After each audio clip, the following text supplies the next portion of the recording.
Great. Good, guys. How are you?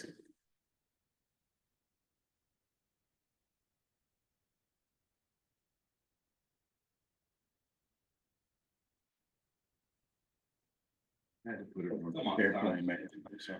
Good. Make sure sister didn't call. All right, Coach, anyway. Now we're excited to go to Little Rock and take our football team. I believe it has a lot to do with the passion of the state. For a long time ago, I know it originally started, there was no televised games, many, one or two on a weekend. And I think that had part of the reason to go over there. War Memorial was, their stadium was better than this one in the past, and they had lights. We did not. There was a lot of reasons to go over there, but I think the passion overall from the years of Arkansas football had to do with something about our willingness to go play games in Little Rock.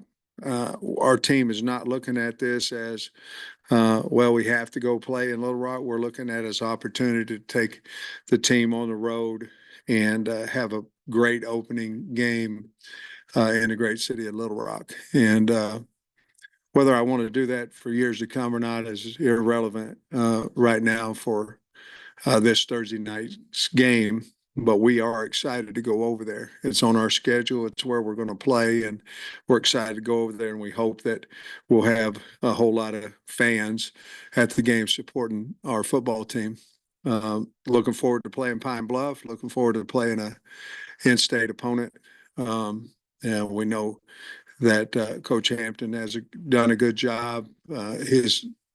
As he goes into this year, he'll know more about his team, and they'll have a better team, as I hope we do as well. But we have a lot of respect for University of Arkansas Pine Bluff, and we're looking forward to getting over there. Very just going.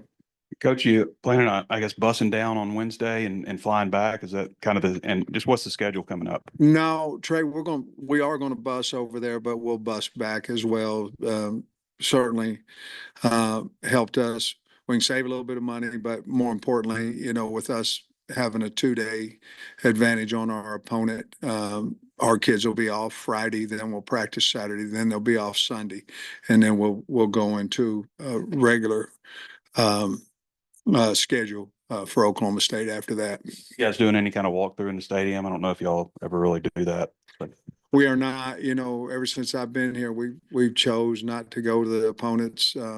We do everything here. So no. And on the depth chart, you have Patrick Kudus listed first team or with the Marion Harris. Yeah. How's that situation playing out? I don't believe Patrick will play. But I'll say this too, and we'll miss him because he's a good player, and back's still bothering him. But Marion Harris has had an outstanding camp, and I don't know that there'll be any drop off there. I think he's not 5, Trey. If you were going 1, 2, 3, 4, 5, he's not 5. I don't know where he's at. I don't know if he's 3. I don't know if he's 4, but he's not 5. He's really done a really good job. I'm really pleased with how he's come along and gained his weight and playing, and he's always in position. I'm really happy for him. The same question at running back. We've seen DeBinion and Jaquindon both up there, and I'm hoping maybe you could spring that into your situation there, but spring that into the general health, because it looked like you got through camp without any season loss, guys. We did. Thank you. Thanks for bringing that up too, because it was very physical. We had two scrimmages, and we also had 2 other times that we tackled to the ground in specific situations. So I think we did the right thing. Obviously, we talked about it a long time and what we wanted to get done. Spring was that way as well, 2 scrimmages and 2 tackle to the ground. The depth there at running back, I look for Jaquindon to be our starter there, and then we'll go after that. Probably Rodney Hill would be the second guy in the game. And then R-Dub has been beat up a little bit, so he hadn't practiced at full speed consistently over the last 10 days. So Rodney's done a really good job. We feel like we have 5 backs that can really play. So, but probably in order of going in the game, that would be 1 and 2. And then we figure out how Rashad is at practice today, and whether that be him or Braylon probably going in there. So is anybody else slowed, questionable for this week then? And probably the only one would be Armstrong, left, whether he's practiced every day, but whether he is full speed or not, we'll have to wait probably until Thursday night to find that out. But he has practiced every day and just hasn't really practiced a complete practice. So we'll see where he is after today. You brought up the Little Rock component to the scheduling, and how you feel about it is relevant for this game. But is there an ideal amount of times you think to go to Little Rock every other year once the Arkansas State game is played next year? Is there an ideal for you, the scenario? I think the only concerning thing, and I think half of the, I don't know that the word's problem, half of the concern, okay, is that we're going to play in our stadium once in the first 5 games. And one of them's in Little Rock and one of them's in Dallas. Now, the Dallas game is, we'll end up playing Texas A&M here next year.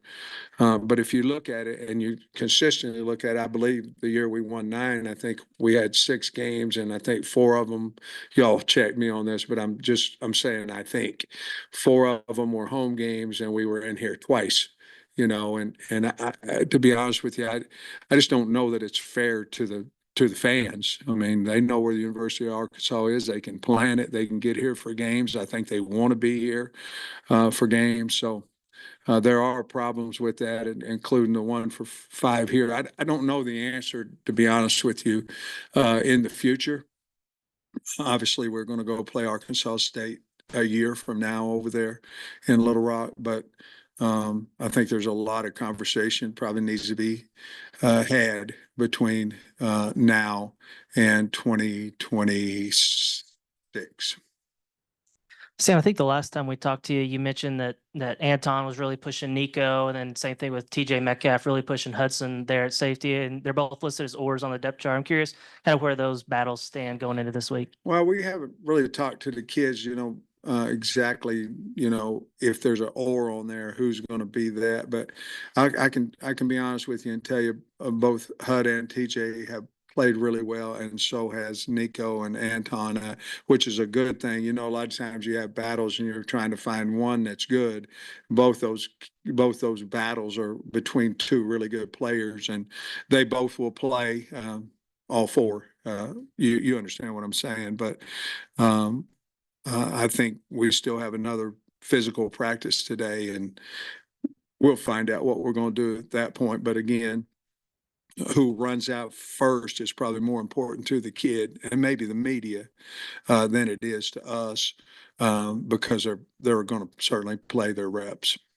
And I'm curious your general feeling when it comes to like bulletin board material, like if another player or a coach on another team says something, do you address it with the team? Do you like let them know like, hey, this is what they're saying, or is it like, hey, they see it anyways, no need to bring it up? Nowadays everybody sees everything, so we have a lot of respect for Pine Bluff and their staff, and so we'll just leave it at that and try to go out and play our best game. Sam, I remember, I think the pre-camp presser, you said you thought it was important to figure out a kicker within a couple of weeks, and the depth chart has or. It sounds like Shipley's been doing pretty good.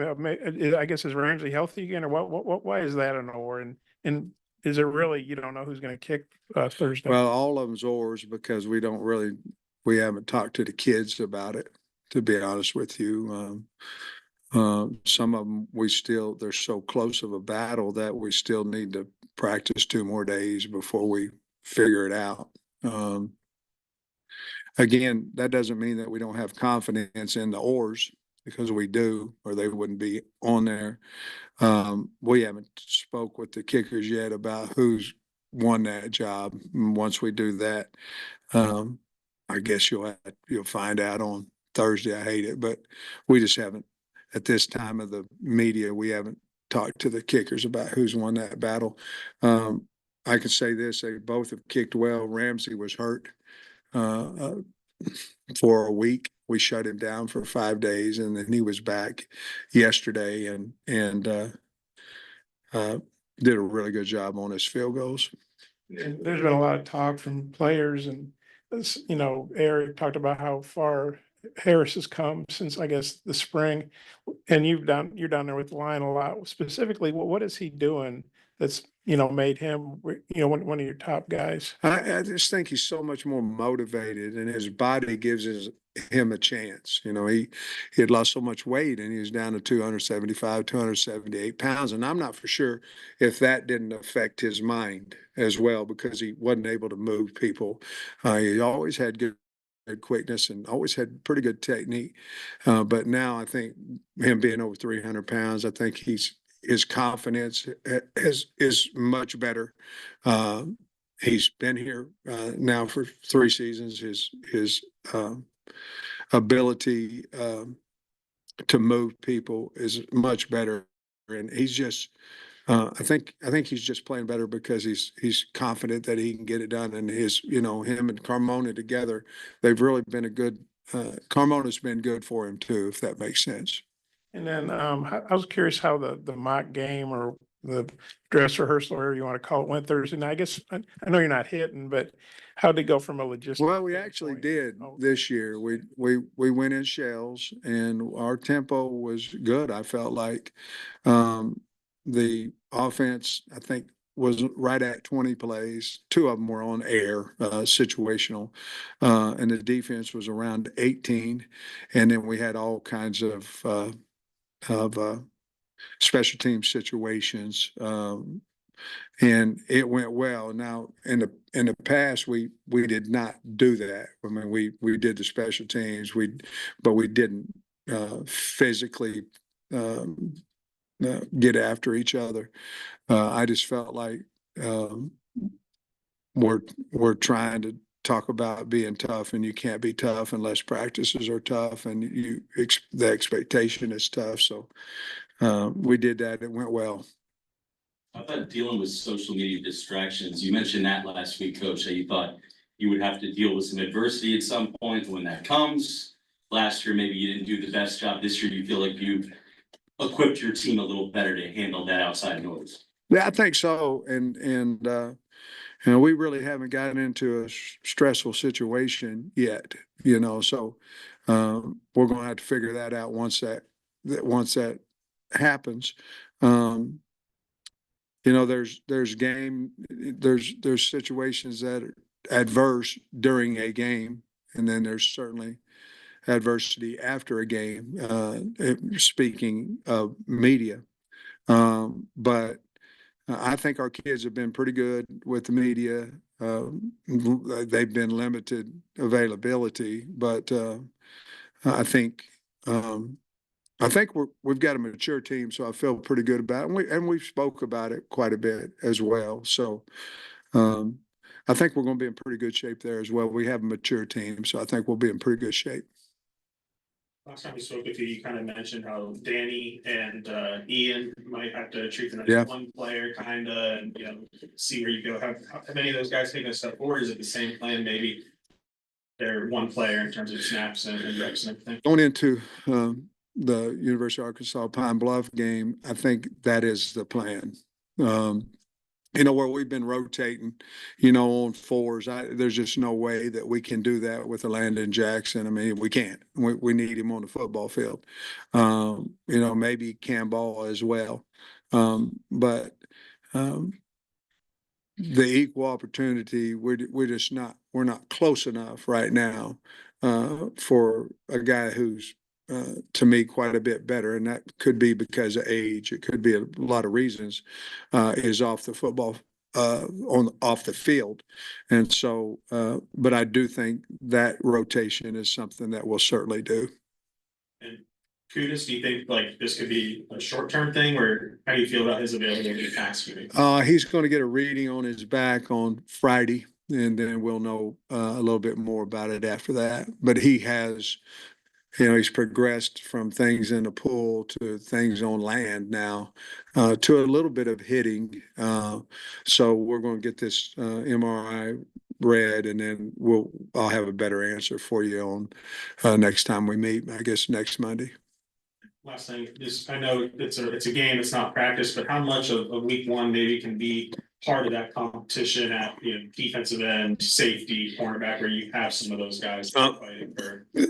Great question. I'm really excited about that, to see game ready competition. And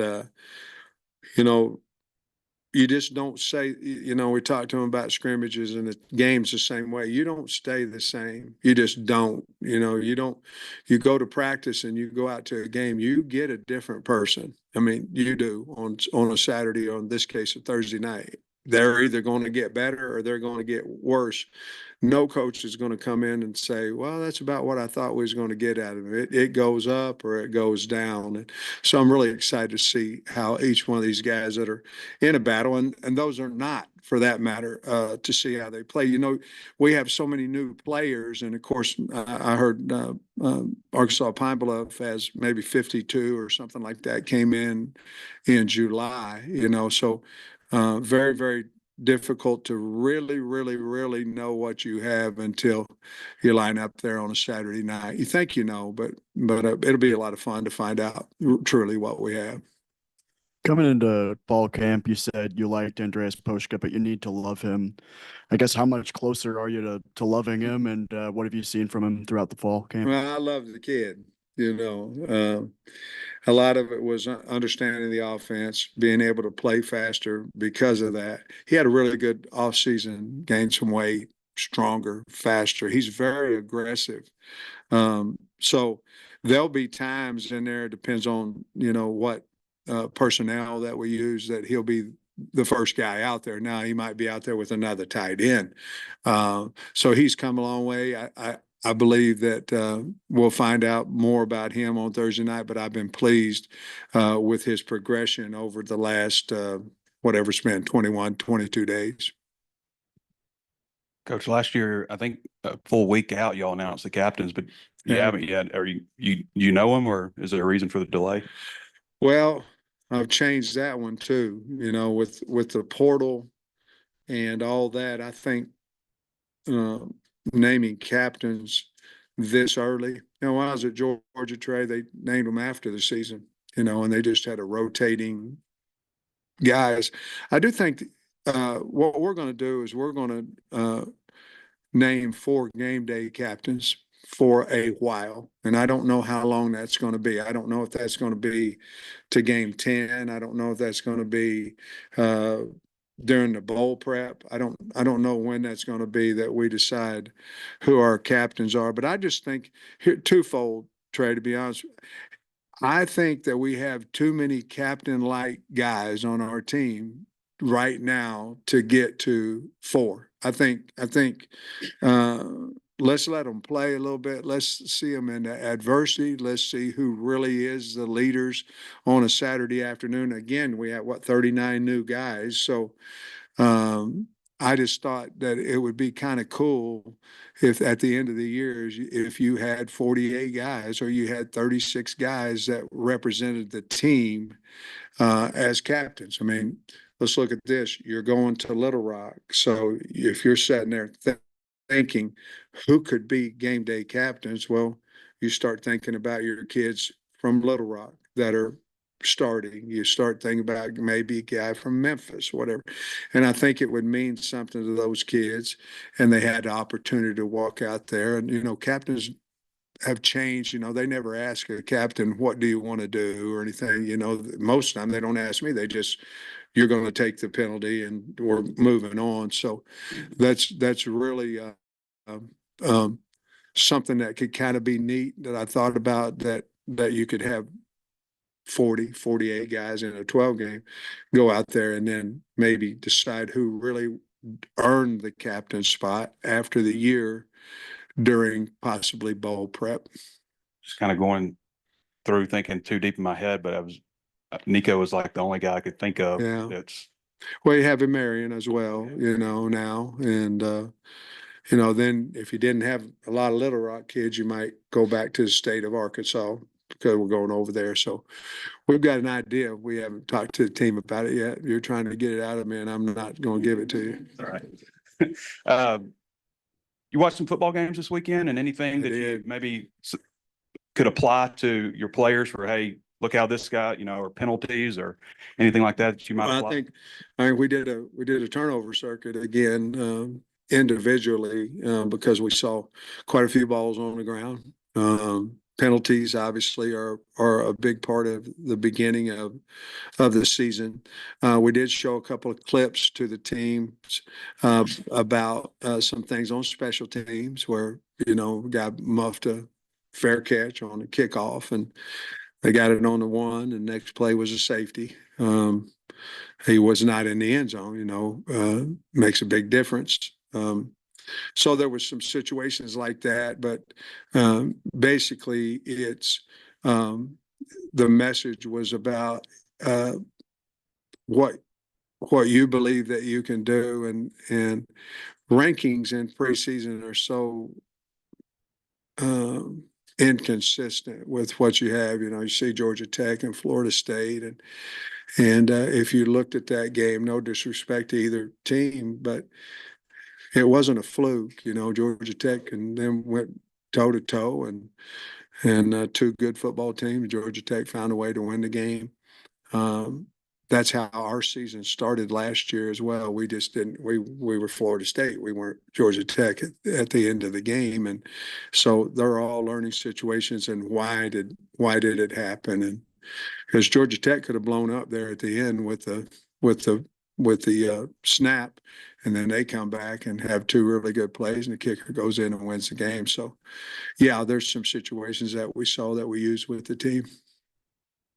I was going to ask you about Pine Bluff, what you know about schemes, anything, and I think they named Hagen's number 9. Yeah, they did. So just many thoughts that you have on Pine Bluff. Well, quickly on them offensively, and we've got to stop the stretch play. The quarterback is athletic, so he can throw and pass. They have a wide. They don't have a lot of guys coming back. I like their left tackle. They have a center and a left tackle. Their left tackle, Christian Love, he's a good player, and so I like that. Schematically, they're going to throw the bubble. They're going to run their quarterback. I expect some RPO type situations out of them. They've got good team speed, and we've got to, like I say, we've got to stop the bubble screen, and we got to stop the stretch, and that's what they did. I thought very well last year defensively. Haven't seen a lot of pressure out of them now. Whether they change or not, obviously I'm talking about Grambling, what their coordinator did at Grambling, their offensive coordinator last year. That's what he did. Defensively, they have the same coordinator back, and they base out of a 4-man line, a field under G. Not a ton of movement. I expect to see more movement. Not a ton of blitzing. I expect to see more of that. So we are taking what we saw from them last year and amping it up, instead of we're very rarely running anything against the base front because we're expecting some type of movement. Zone team, not a lot of man coverage out of them, and but very, very well coached, and they play extremely hard. You've got the rare triple or at one of the cornerbacks with Singletary, Cuddy, and Keon Stewart. Are they all guys, or are you looking for a guy? No, I think they're all really good players. Part of that, again, when Cal makes me do this, it's because we're beat up a little bit, so I'm going, well, when are they coming back? All this stuff. But Singletary's been, he's had a little hamstring, that set him back a little bit, and Stu's been beat up just a little bit as well. But I think all three of those guys are healthy, and I've really liked what Cuddy's done, what he's done. And so we'll see if we get through healthy the next 2 days. I expect for Cuddy to be the guy there. Just a quick question about media access. I think you were wide open in spring. I think Kyle said that your training camp was maybe as open as anybody. And in season is going to be no access. I just wonder, have you evolved on your thoughts on what led you to this point? Well, guys, it's a really critical year for us. I mean, it is. It's a big year for us, and I just wanted to keep as much as we could everything in-house. A lot of times, in all honesty, a lot of times from our observing practice, there's some information that I don't want out that gets out. And it's just a big year, and that's no negative towards anybody. It's just human nature. So and so's not starting today. You know, they moved this guy to this, and you know, I'm not saying you can't find that out anyway, because I mean, we can call people, right?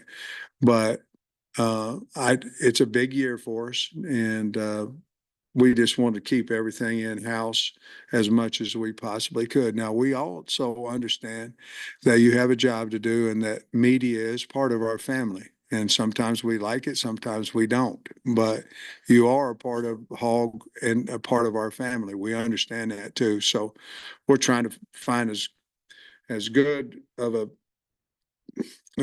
togetherness as we possibly can have. And to be honest with you, I'd like to see where it goes, and then we'll decide in the future. But we do not want to shut you out of what's going on. There was just too many things I felt like going on that people knew about our program that I didn't necessarily want them to. And we didn't hear a lot about Jordan Anthony in camp, or maybe we just didn't ask that much about him, but he's on the depth chart. We know he's got, you know, super duper speed. What kind of camp did he have, and what are you expecting from him? Is he totally over that toe or foot Yeah. or whatever it was? Really good camp. I think Jordan's probably moved his way. He's definitely 2 deep, but that'd be 6, right? I think he's 6 or higher and moving up. Really, the toe, the track, you know, might have, I don't want to say set him back, because we knew when he came here he was going to be a track athlete and a football player. But he seemed to, as his health got better, he seemed to just keep on increasing. I think you'll really like him on Thursday night. I feel like he'll do a good job for us. I guess just a quick one tactically on the rules. I guess first week we've seen the 2-minute warning Yeah. in action here in college There's football. more stuff to worry about. Just your thoughts on how that might affect, you know, play calling and things like that. I think this depends on, you know, are you ahead? Are you behind? How much are you behind? You know, whether you're going to try to use that. You know, if you're 2 scores down, you're probably going to try to add another one before, you know, the 2-minute warning. You try to, depends on down and distance, a lot of stuff. But for the most part, after doing studies on it, you know, you're going to let the 2-minute warning be the 2-minute warning. Again, there's certain situations where you could possibly steal a timeout, and that's what we would do. But that rule, and then, you know, you've got your two stride rule before you can hit the quarterback. So we've been working on that as well, but that's really, to me, the only 2 that kind of stick out. Coach, appreciate you. Thanks, guys.